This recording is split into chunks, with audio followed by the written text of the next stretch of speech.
Good evening and welcome to Keeping Recovered Food Safe. I'm Cheryl Collin. I'm the Program Director here at Community Food Rescue. Tonight, I'm joined by my colleagues, Jenna Umbriak, Director of Programs and Policy at Manna Food Center, and Kate Burbank, Site Director of Food Rescue US. The DMV Food Recovery Week is co-hosted by the DC Food Recovery Working Group and Manna Food Center's Community Food Rescue.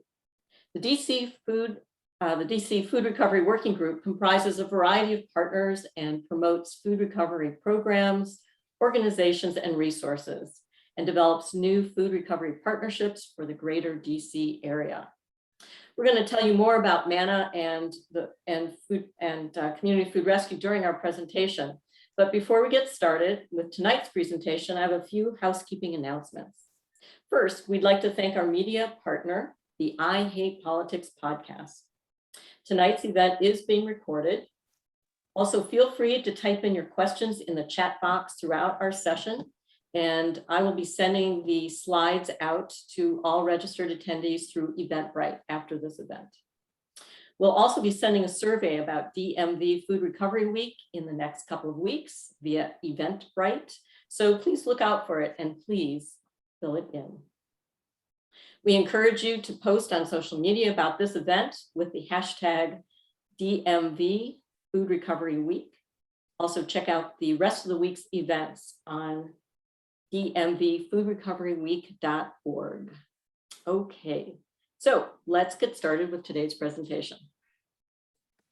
Jenna. Excellent, thanks, Cheryl. So this particular session on keeping rescued or recovered, we use the term interchangeably, food safe, is brought to you by CFR, Community Food Rescue, which Cheryl mentioned, which is a program of Manna's in collaboration with our sister organization, Food Rescue US. And I'm going to just quickly introduce each of those organizations so you know who's providing this presentation. Food Rescue US is a national nonprofit that was founded in 2011 that uses its proprietary web-based app to engage volunteers to transfer fresh food surplus from local businesses to social service agencies serving people experiencing food insecurity. The founder, Kate Burbank, who's here with us tonight and will be participating in the Q&A, was a volunteer for the very first Food Rescue US site in Fairfield County, Connecticut, and she launched the DC site in 2016.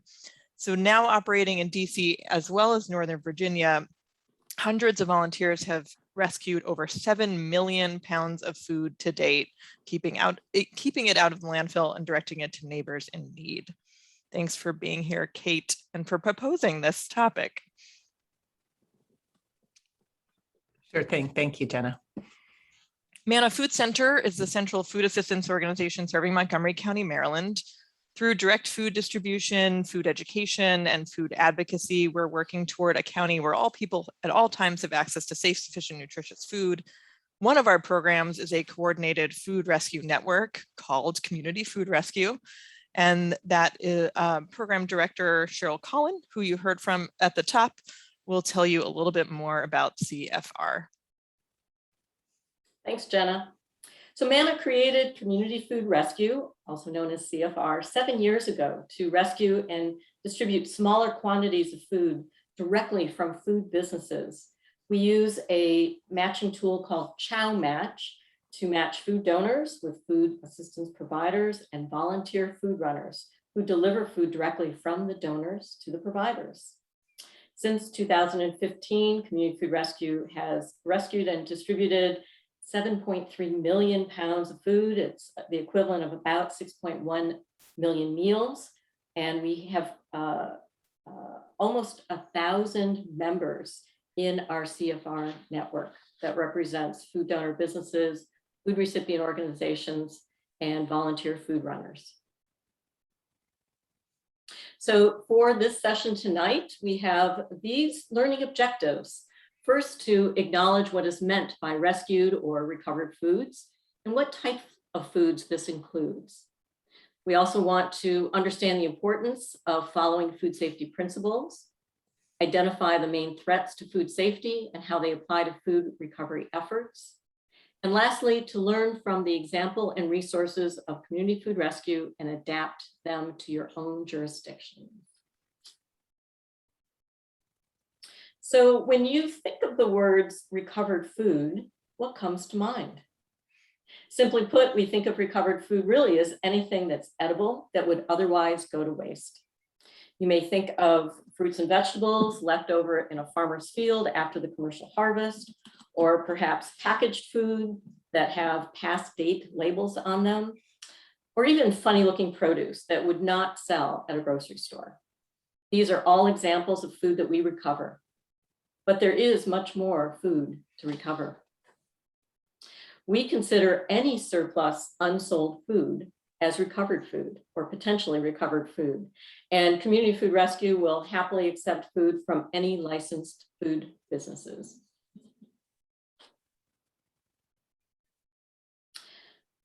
It's important to talk about why we're even talking about food recovery in the first place. And it's because there's a lot of wasted food along our supply chain.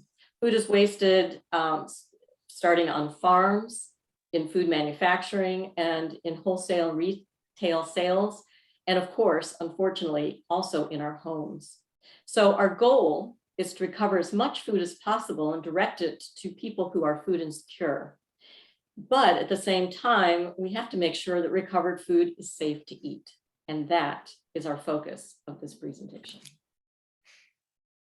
That was a very dramatic intro, Cheryl. Thank you. So why are we talking about food safety other than the fact that in Montgomery County, the health department requires us to? Well, there are really important and good reasons to do so. The first is to prevent illness, and this may be the most obvious reason. You may not know that foodborne illness is actually a really big problem in our country. The CDC estimates that each year, roughly 1 out of every 6 people in the United States will get sick from a foodborne illness, and that represents 48 million people each year, so not a small issue. Of those, 128,000 might end up in the hospital, and even about 3,000 a year, die from foodborne illness. So it is a serious concern. The second is to save on healthcare costs. So those many, many people who are going to the hospital because of a foodborne illness are costing our healthcare system quite a bit. So the USDA Economic Research Service actually estimates the cost of the leading 15 foodborne illnesses at about $17.6 billion, and that was in 2018. And the third main reason, I think, and this is a lot of what we're talking about this day and this week, is to reduce unnecessary food waste. We know that 30 to 40% of food produced in this country is uneaten. This equates to about 20 pounds per person per month. And while consumers are not the only source of food waste, and we'll hear about that in all of this week's sessions, more food is wasted in the home than any other sector of the food chain. And fears of food being unsafe, confusion around product dates, improper food storage are some of the main reasons that food is wasted in the home. And ReFed, which is an organization that I'll probably mention a couple of times, does a lot of research on the issue of food waste and its potential solution, actually estimates that 1.3 million tons of food waste could be diverted through consumer education campaigns like this. So I realize we're talking about food safety from the organization perspective today, but I really think the same principles apply in terms of making sure that everybody along the food chain is well educated about food safety and how to keep food safe. But let's start with you. Think of the last time you had questionable food in your fridge or pantry. How did you decide whether it was safe to eat? And I should have noted that you're welcome to keep your cameras off, but we are going to be asking for a lot of audience participation during this session, and we're starting here. So please take a moment to put in the chat, how do you decide whether a food is safe to eat in your own home?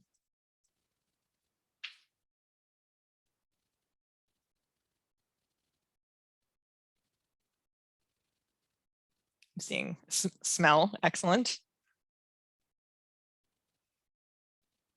The way it looks, something growing on it, mold or a tree, small plant. Dates to use by.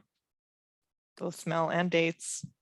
Sprouts, if they're sprouting, like potatoes. Yeah, so it is really important, as many of you have said, to use your senses when you're trying to determine, you ask the kids to smell it.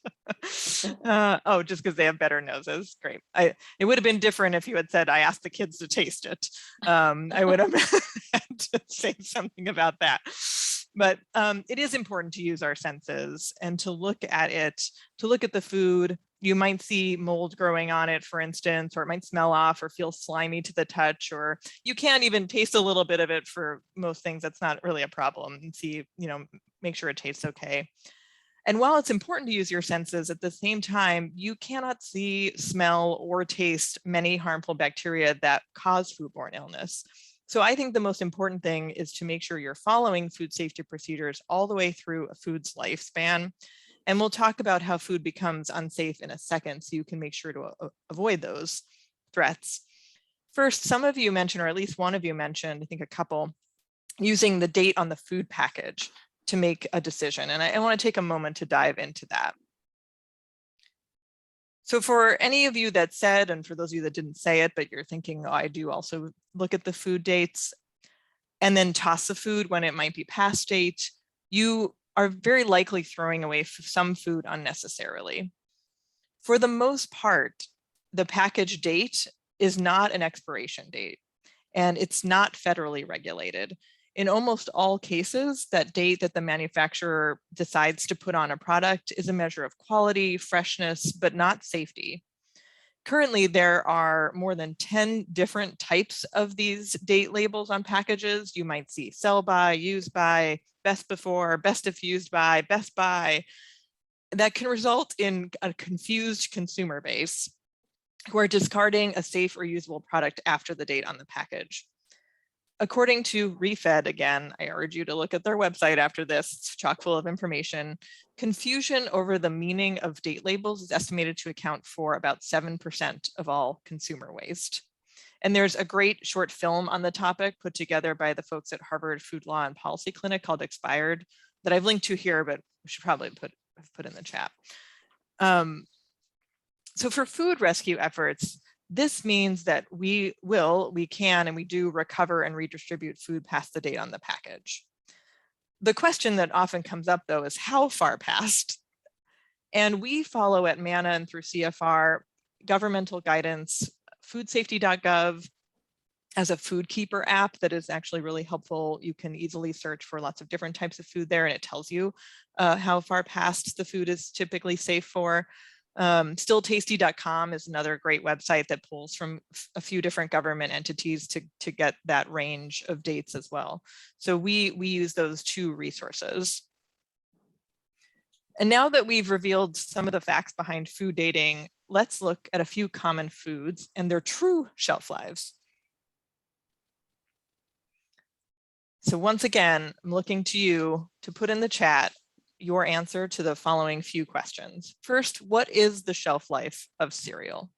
The true shelf life. How far past that date is it typically safe? You can just put the letter in the chat.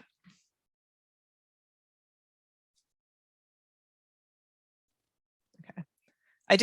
I had a feeling that we might be preaching to the choir on this one, and most people did get the answer correct, that it is 1 to 2 years past the package date. Now, again, back to those senses, just because it's within that range and it's definitely safe, not necessarily going to be palatable. So you've got to give it a smell, see if any of the fats in particular have gone rancid. But in terms of safety, you're definitely safe way past the date. Exactly, Joe. Next food, we're going to look at what is the shelf life of refrigerated eggs. This is, again, the time span past the date that they're typically safe for. Okay, I'm seeing mostly B's, some C's. And the answer is B. Once again, if you have a carton of eggs, it's 4 weeks past the date, and you crack an egg open into a bowl, which is advised before you put it into whatever you're cooking, and it looks weird or it smells terrible, don't say, well, Jenna told me that it's safe to eat 4 weeks past the date. You've got to kind of use a combination of these data sources. But the point is, throwing the carton of eggs away right after the date is when we get into a whole bunch of unnecessary food waste. Okay, last question for right now. What is true after a use by, sell by, or best by date passes? This is kind of a review of what we just went over. May have reduced quality, may lose some nutritional value, the food is still safe to eat. What do you think?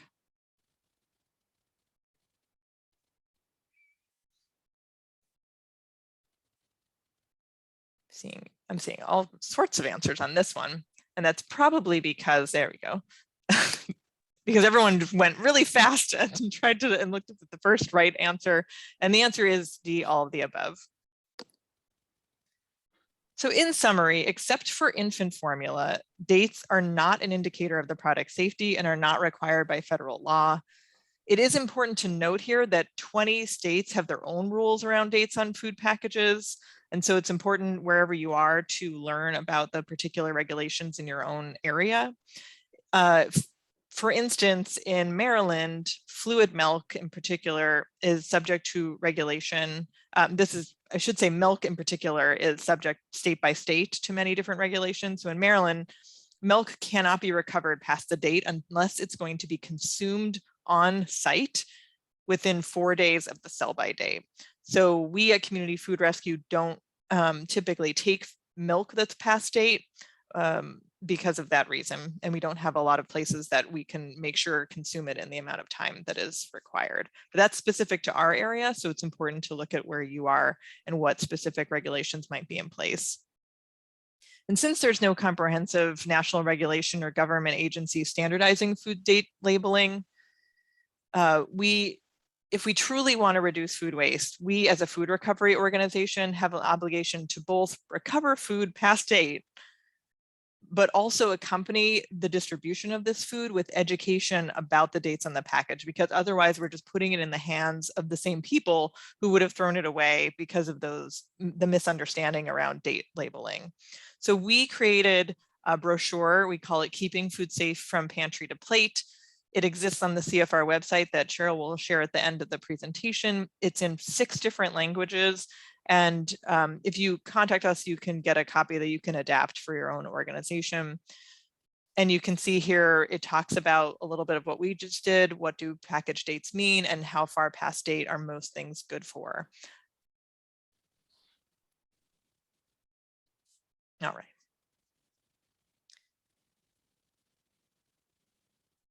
And the back of that, which I kind of just ran through, does share some other important information on how to maintain food safety. And that's what we're going to go over right now. So there are 3 main threats to food safety that I want to talk about. The first is poor personal hygiene. The second is cross-contamination. And the third is improper time and temperature control. We're just going to dig into each of these.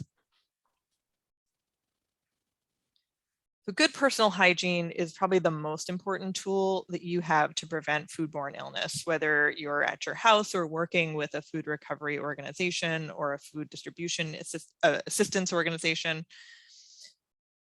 Many of the bacteria that can lead to foodborne illness from food is on our bodies. It's on our hair, it's in our mouths, it's in our nose and throat. And this is true of healthy people, and in addition to people that might be symptomatic of something. That said, you definitely don't want to work with food if you are having symptoms, and you want to tell your volunteers and staff the same thing. And you can see here how hands should be washed and when. Basically, what I tell my staff and at Manna is that if you're working with food, you've washed your hands before you start working with the food, and you wash your hands if you are to go off to do something else, you wash your hands before coming back to work with the food again. And that's just good practice. Now, because they've become so ubiquitous during the pandemic, I want to just make a quick note on hand sanitizers. So hand sanitizer is, in the end, not as good as hand washing at eliminating some types of germs, like norovirus as an example, which is a leading cause of foodborne illness. They're not particularly good when hands are heavily soiled. And many times people don't use hand sanitizers quite right. We don't put enough on and we don't let it dry before going on to the task. That said, sometimes out in the field when volunteers are recovering food, there isn't a hand washing station convenient. So hand sanitizers can work in a pinch, at least to bring down some of that risk. If people are wearing gloves, the same thing that I said about hand washing also applies to the gloves. So if you're working with food or picking up food and then you go off and do something else or touch something else, you should change your gloves before coming back to that and washing your hands before putting on a fresh pair of gloves. So what this means for food recovery, just to summarize, food rescuers should never recover food if they're sick. If hand washing is an option at the donor site, great, they should use it. It's usually not an option during a food run, we found. In this case, hand sanitizers can be provided and should be provided to reduce some of that risk. Ultimately, though, food runners shouldn't be touching foods directly at all if they can avoid it, using the handles of a box that it's put in, or seeing if food can be packaged in bags, things like that.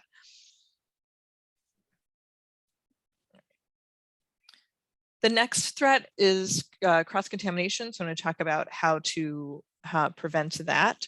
From a food recovery perspective, this means in a volunteer car or a truck that your organization is using, to keep what we call ready-to-eat foods separate from raw, uncooked items. And when I say ready-to-eat foods, what I'm talking about are foods that are not going to be cooked before being consumed. So things like apples that you see pictured in here. Most whole fruits and vegetables will fall into this category because you don't know if they're going to be cooked or not. And you should just assume that they're not going to be cooked, and make sure that meat, seafood, poultry, eggs, any of these fresh items you're recovering are well separated from any of the other foods you're recovering. Many times, as I just said in the last slide, food is already packaged when the organization or the volunteer goes to pick it up. And in this case, we found that educating the donors about this is super important. So we've created some resources, actually not through Community Food Rescue, but through Manna, our grocery store rescue, that are designed for the receiver at the grocery store. So letting them know all that we're talking about here about cross-contamination, and imploring them to separate these items that come from their freezer or their refrigerator from the foods that might come from the produce department or the bakery. So if you look on foodsafety.gov, I think their little quip is separate, don't cross-contaminate. And I would just add separate and educate, don't cross-contaminate.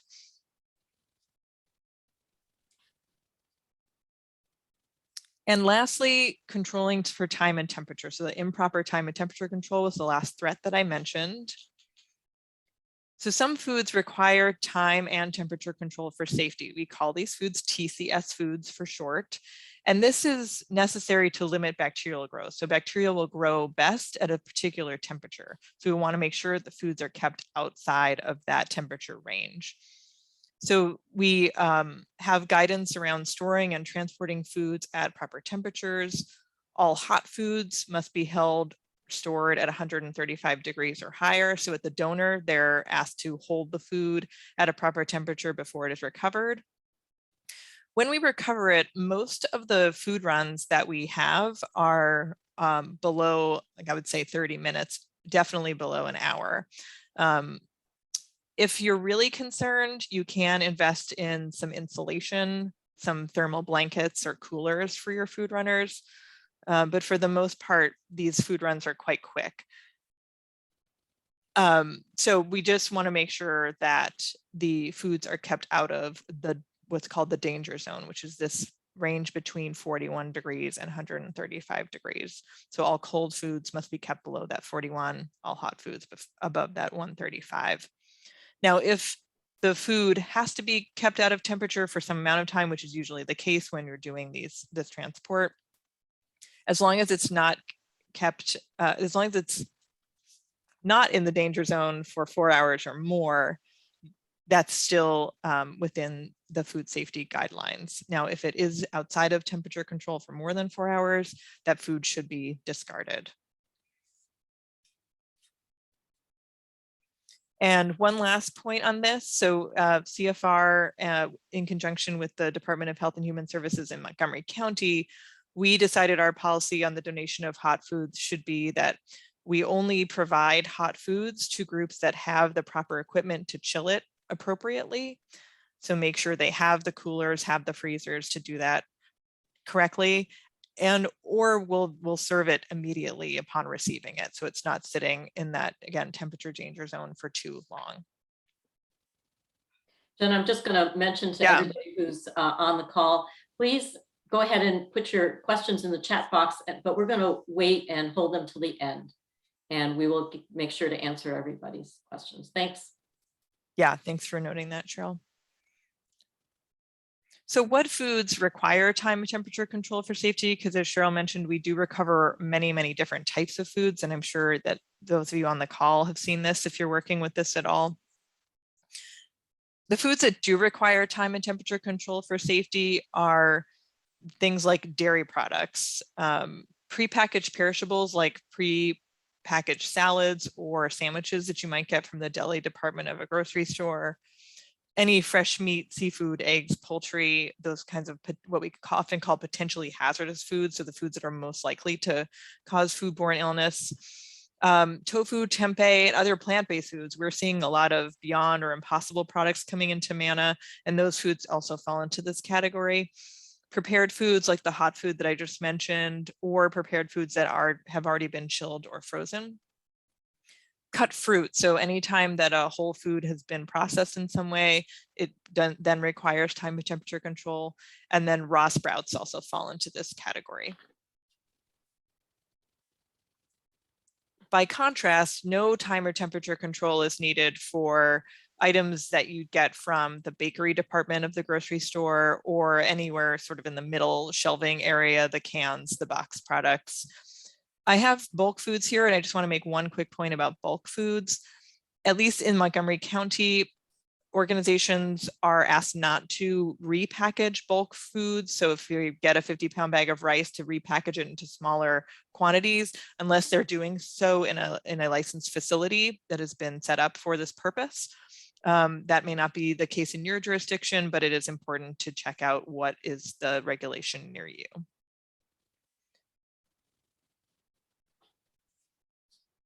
Thanks, Jenna. I'm going to now talk more about specifically community food rescue and what foods we do not accept.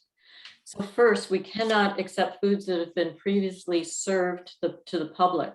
And that includes anything that might be on a buffet table or a hot and cold bar. All food that we take has to be held back in under proper temperature control, held back in a kitchen and not served. So that's really important. We cannot take any alcohol. We cannot take any foods that have visible signs of spoilage. So that includes things like bulging cans or things that are swollen or moldy food or slimy foods, things that would be obviously spoiled.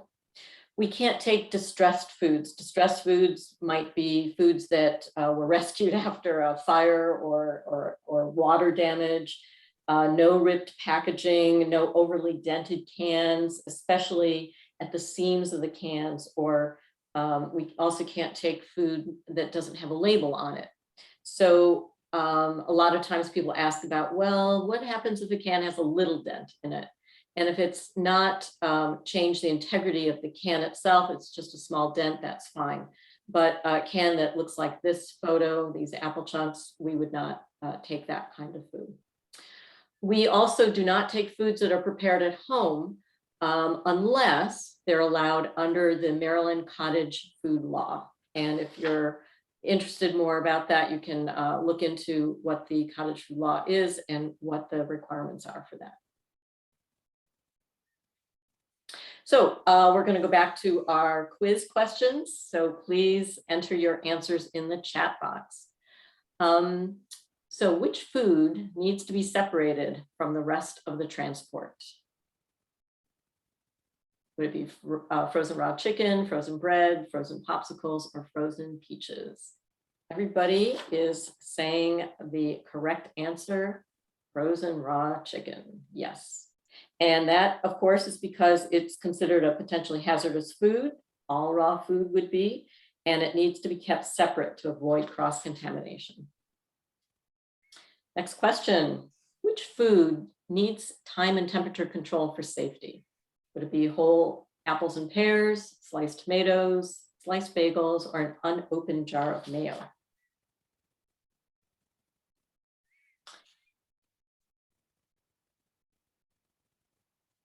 Yes, we're seeing everybody get the right answer. Good job. It is sliced tomatoes. Anytime that a whole fruit or vegetable is cut or prepared in some ways, it becomes a potentially hazardous food. So we really need to treat it under proper time and temperature control. What is the longest a TCS food can be out of temperature control before it must be discarded?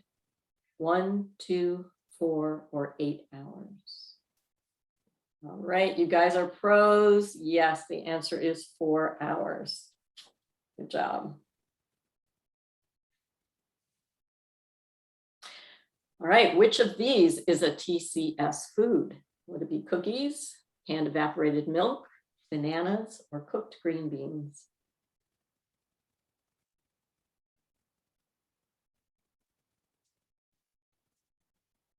You guys rock. Yes, it is cooked green beans.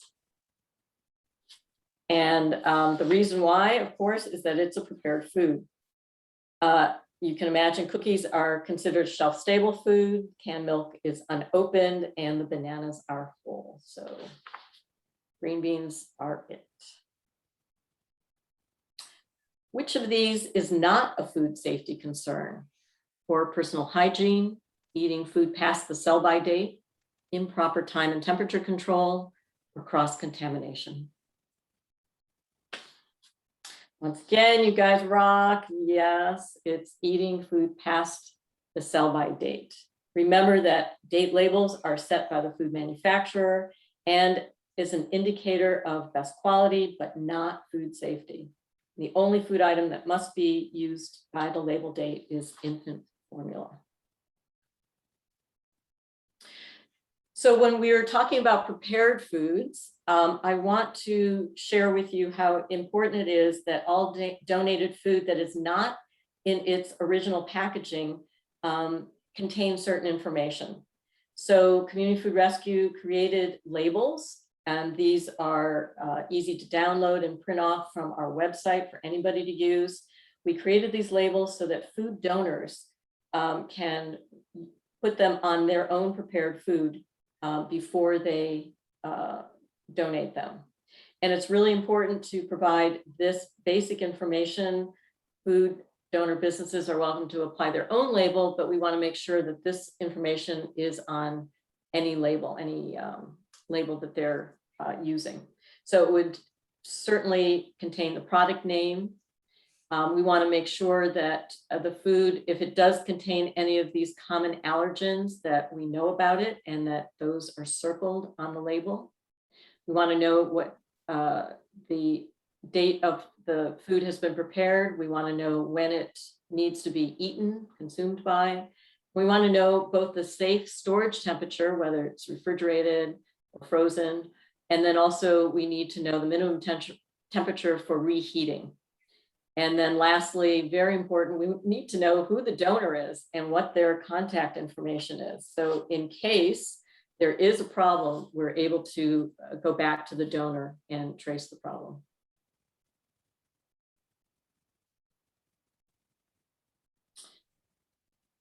We ask volunteers to track the food run details as they're doing the run. And we have created this capability in our Chow Match software.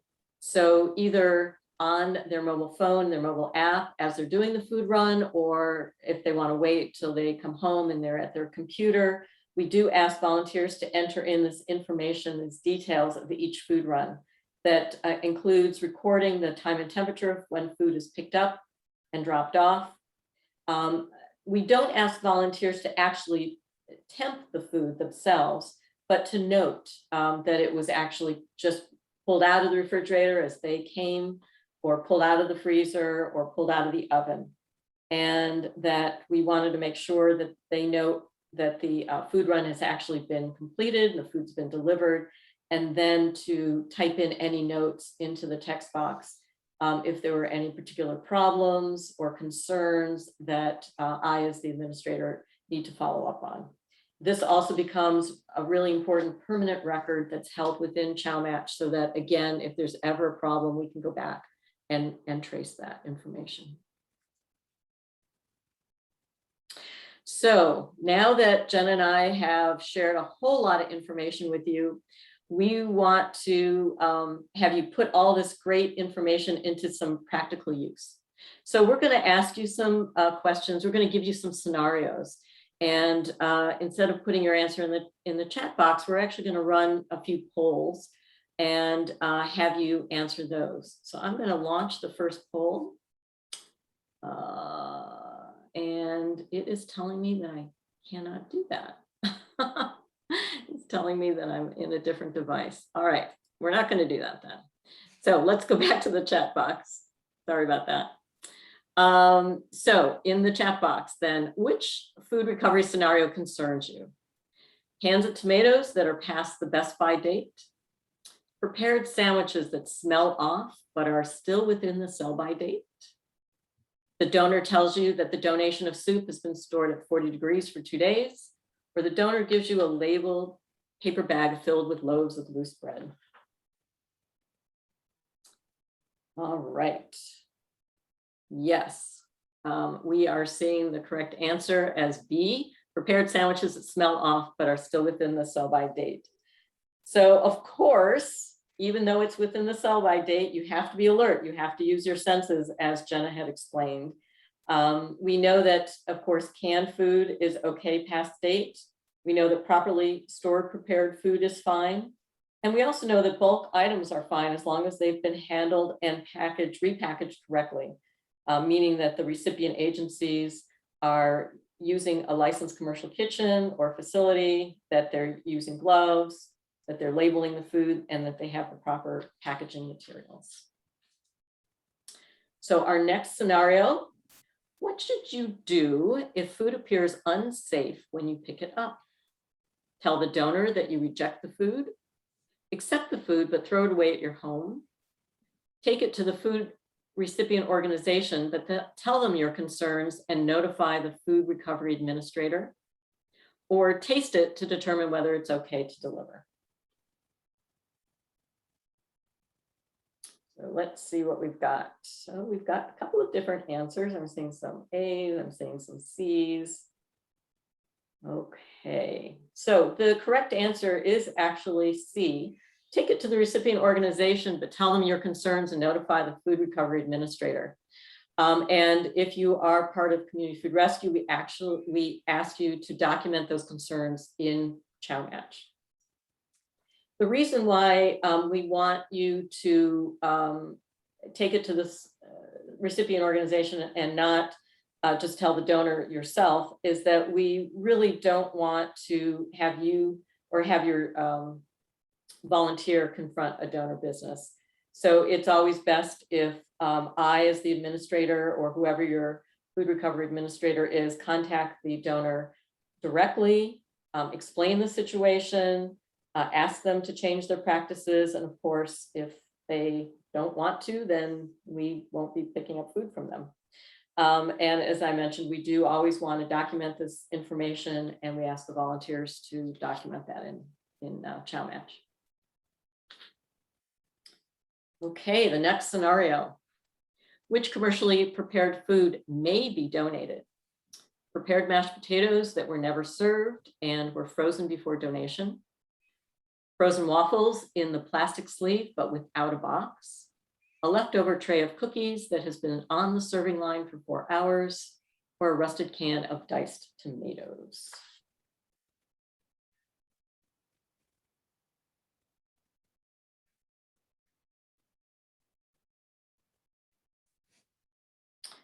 Okay, and Jenna, the answer is please, yes, prepared mashed potatoes that were never served and were frozen before donation. So what's wrong with the other answers? The frozen waffles, well, they don't have a label. And as we said, we can't take food that doesn't have a label. Cookies, we know that even though it's not a potentially hazardous food, it has been served. And so again, we can't take food that's been served. And no one chose D, of course. Rusted cans can never be used. The next scenario, what should I do with leftover food from a house party? Donate it to a food recovery organization, freeze it and use it later, throw it away, or all of the above. So think about that, put in your answers. I'm seeing a lot of answers. I'm seeing a lot of B answers. And Jenna, the answer is, this is actually a difficult question because we actually need more information to determine what to do with this food. So these answers, again, pertain specifically to community food rescue. You want to check with your local organizations for their own guidelines, but let's go through each one of these. So yes, you actually can donate it to community food rescue if it was prepared by a licensed caterer or again, a food manufacturer and not previously served. And the second answer, yes, you can freeze it and use it later, especially if it's prepared by you, and feel free to give it to your party guests to take home. And then in terms of yes, throw it away. Well, you know, if it's been sitting out of proper temperature control for 4 hours or more, you need to throw it away. However, if possible, we encourage you to compost any discarded food. And while we don't talk about composting in this session, please check out the other DMV Food Recovery events. There are at least 2 sessions that talk about composting at home, and you can learn how to do that. So good job, everyone, on those scenarios. Those were challenging. You had to put together a lot of the information that we've been presenting to you tonight. And again, you might want to review either our food safety guidelines or review this webinar later to retake those questions and think about those. But what I do want to point out is that on the Community Food Rescue website, we have a whole wealth of open source resources for you. And you're welcome to look at them, learn from them, download them, print them, use them, share them on your own websites, however it would be helpful to you. We have a special section that's devoted to the perspective of each of our CFR roles. So we have special web pages devoted to the food donor businesses, the food recipient organizations, and the volunteer food runners. This is just an example of one page that is specifically geared to the food runners. And there are drop-down menus. We have our food safety guidelines in total that you can, again, print off and refer to. Jenna had mentioned this handy trifold brochure that we have called Keeping Food Safe from Pantry to Plate. It is in 6 different languages. It's as on a PDF on our website. We really encourage you to use this. It's very well written, simple, concise, and yet just chock full of great information all about safe food storage, how to tell when food is safe, how to thaw food and cook food safely, and so on. So it's just a great brochure. Also, we have created short videos for each of our CFR roles. So we have, they're usually 5 or 6 minutes, a video for food donor businesses, for food recipient organizations, and another one for food runners on what your specific role is and how to accomplish donating, transporting, and receiving food safely.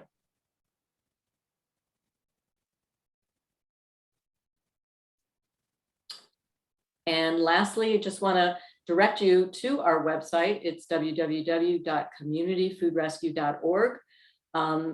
Depending on what role you serve, you can click on the donate, deliver, or feed tabs, and that will take you directly to those web pages that we talked about.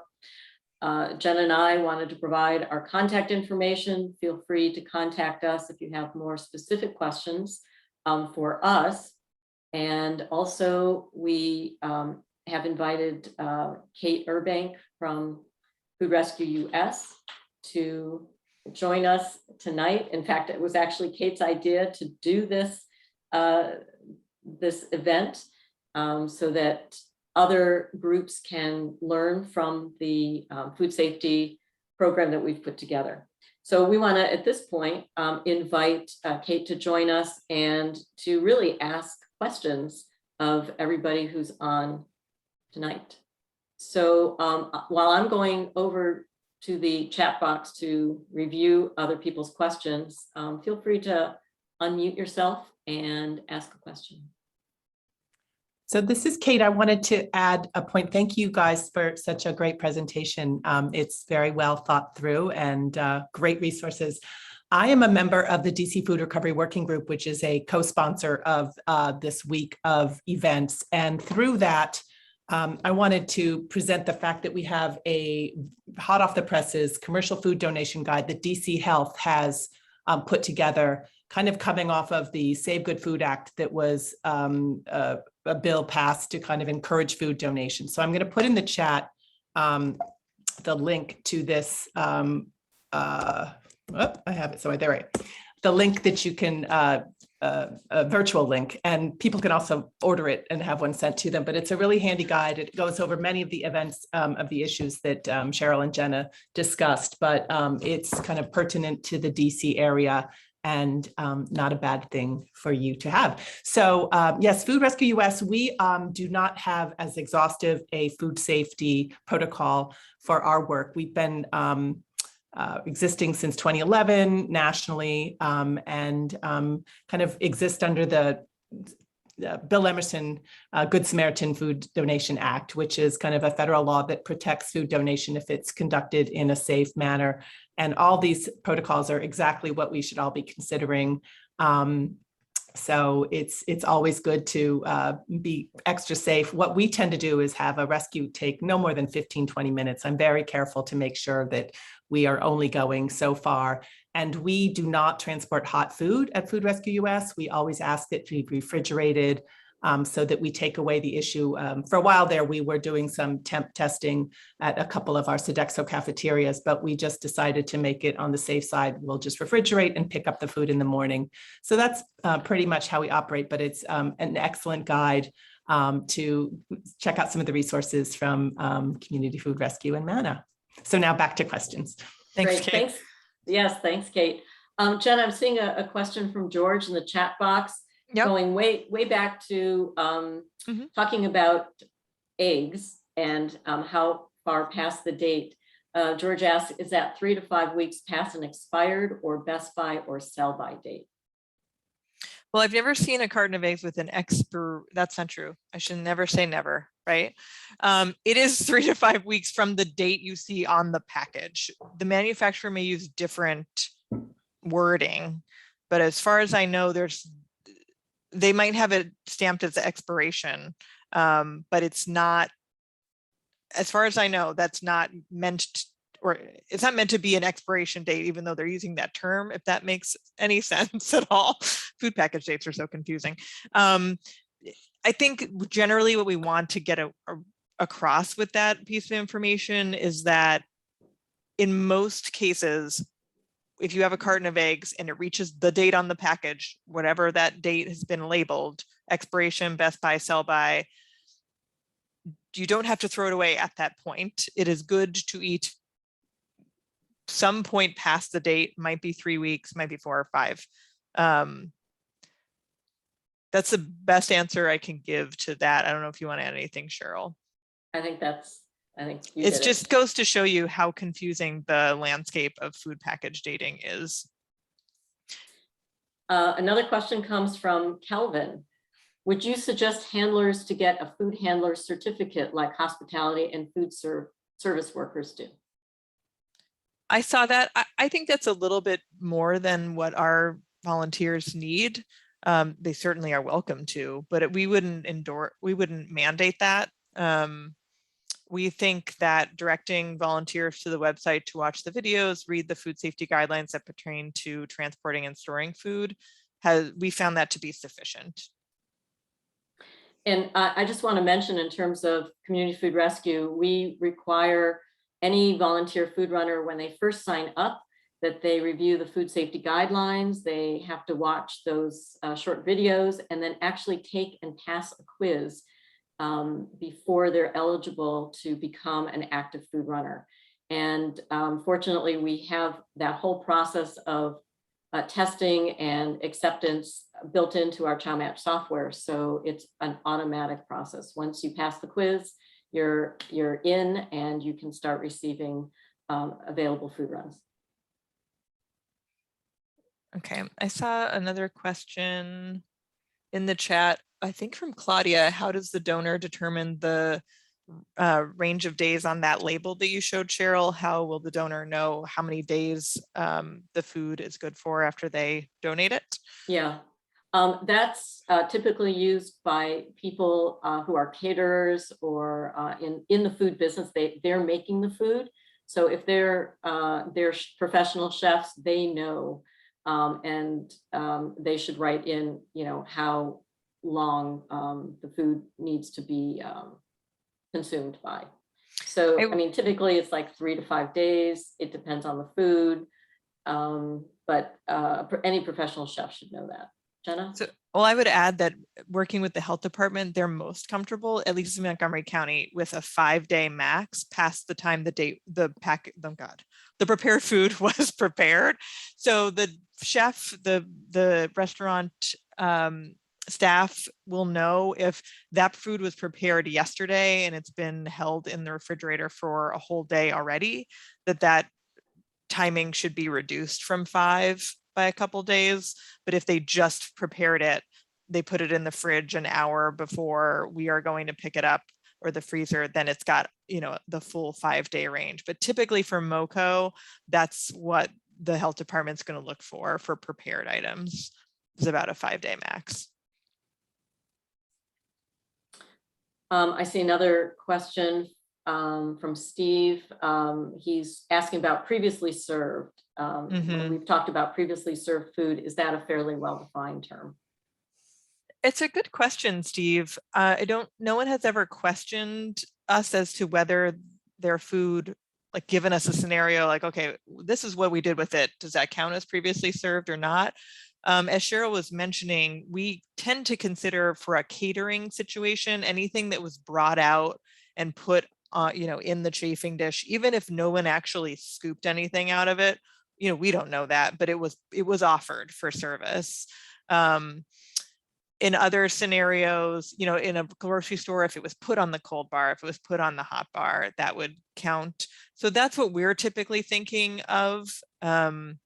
I don't know if you're thinking potentially of a scenario that might be a little bit more of a gray area, and if so, please share. Yeah, and I think sometimes it's like either church or nonprofit events, and I'm even thinking, I don't know if someone else is on the Zoom from from university events.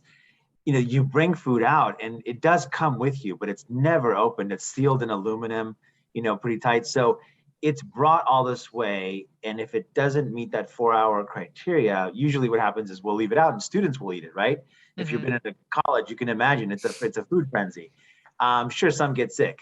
So I don't know. Like I think I like what you just said. I think how you just defined it I really liked how you just explained it. But I just thought maybe if anyone else any ideas of cautions. I liked how you described it though. Yeah, we get that question a lot, actually, when there's catered events and all the food is taken to some other location. But it's really important that the food can't be like we said, it can't be on a buffet line. It can't be sitting out on a table. And even if nobody touches it, we don't know. Maybe someone sneezed on it, who knows? And we want to make sure that it's kept under proper temperature control. So oftentimes what we try and do, even before a catered event, is try and get the person who's calling to say, I've got a catered event coming up in 2 weeks. can we give you any leftover food? That's when the education really comes in. And that's where I say to the person, well, if you can hold some of that food back and bring it out in smaller quantities, and then any food that is held back, then we can take it. And so that's where that education really comes in. I see another question in the chat. It says, does Community Food Rescue create compost? No, not directly. I'm going to let Jenna speak to what Manna's doing with that. But we have, because we work directly from food donor business to food assistance organization, we're like a virtual food hub. We don't have a location. And the food goes directly from one place to the other. Before COVID, we were cooking with recovered food in a church kitchen. It was a licensed commercial kitchen. And we took any food scraps and worked with compost crew to do the composting. So that was a great thing that we had going, but COVID shut our cooking program down. Jenna, do you want to talk about what Manna's doing? Yeah, so quickly, we're working with the county's Department of Environmental Protection. They have a pilot program for institutions like ours in the county to divert our food scraps. And so we put them in their containers, they pick it up, and they're taking it to the Prince George's County facility to be turned into compost. So that continues for a year, and then we're on our own to find a commercial composter to keep that going. And I'm sorry, I was a little distracted. I'm busy answering questions in the chat, so we can make sure to get to as many as possible. So keep going. Ping me if you need. And if we don't get to all the answers, we can follow up afterwards. And looks like Kelvin has his hand up. Go ahead, Kelvin. I was going to mention that the last time I was in Washington, DC CAB works with neighborhood councils throughout the district to do composting. So they basically enable people to drop off food scraps, and they're generally aligned with a particular farmer's market, like the Mount Pleasant Farmers Market, and then they take it to be composted. So DC CAB might be an opportunity to get those food scraps and have those taken for composting. Thanks, Calvin. And I see Wesley has his hand up. Go ahead, Wesley. Hi, I'm Wesley Mahmood. I actually work for Compost Cab doing their sales and commercial account management. So yeah, he's right. Compost Cab does have a contract with DPW to pick up, to have people come and drop off their food waste at, we do one market in each ward, and then we also do Mount Pleasant Farmers Market as well. And we do also do commercial as well as, apartment buildings and residential pickups. And then all of our compost, we try and get as much to farms and gardens as possible, but because we get so much on a weekly basis, like last week at DuPont Circle, we got 2 tons just in one day of scraps. So because we get so much, we also take a lot of our scraps to PG County, to the MES, the composting facility out there. So if you do have any questions about composting, please don't forget to let me know, and I'll put my email in the chat if anybody wants to. Thanks, Wesley. Yeah. We're at the top of the hour. So I think at this point, Jen, if you want to go back to the last couple of slides, and we'll just make sure that any questions that haven't been answered yet, we'll type out and provide probably back in that Eventbrite. And when we send out some follow-up information after the session, we'll make sure to have those answers. I think we got them all, but yes, we'll take one quick sweep through. As I say that, when people are chatting, I see a few. Let me add a few more. Here, can we go back to the last couple of slides, please? Absolutely. Yeah, thank you. Oh, hold on. Mhm. Well, this is just as good. Yes, I think. Yes. So if you go back up to the top, actually.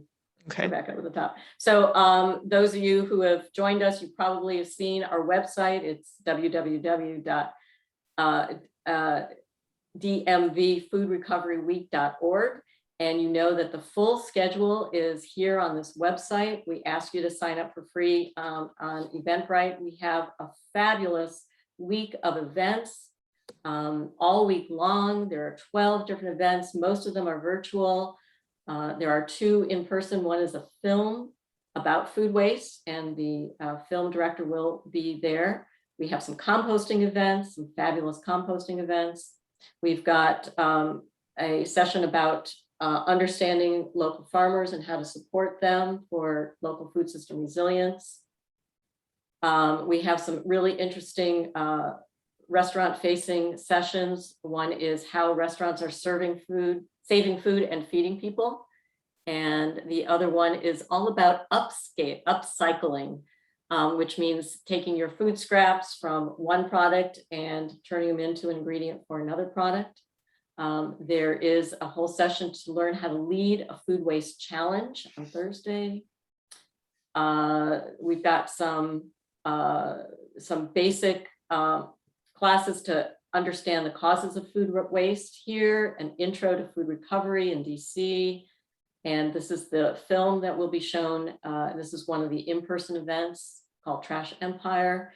And then the last event we want to invite everybody to, it's an in-person event called the No Waste Big Taste Cooking Competition, where we have teamed up 2 professional chefs, 2 sous chefs, 3 judges, and it's going to be a chopped style cooking competition where the chefs will be cooking with mystery ingredients that are taken right from the Manna warehouse and also from the farmers market. It's going to be held on October 9th at 11 a.m. at the Fresh Farm, near the Fresh Farm Farmers Market in downtown Silver Spring. So please check that out. It's going to be a lot of fun. There's not only going to be prizes for the winners, but there's going to be prizes for the audience, because we're going to ask some food waste and food recovery questions and hand out prizes. So it's just going to be a really fun event. Thank you so much for attending tonight. I want to thank my colleagues, Jenna and Kate, and everybody who has attended. You guys did a great job of answering those questions, and have a great night. Thanks, everybody.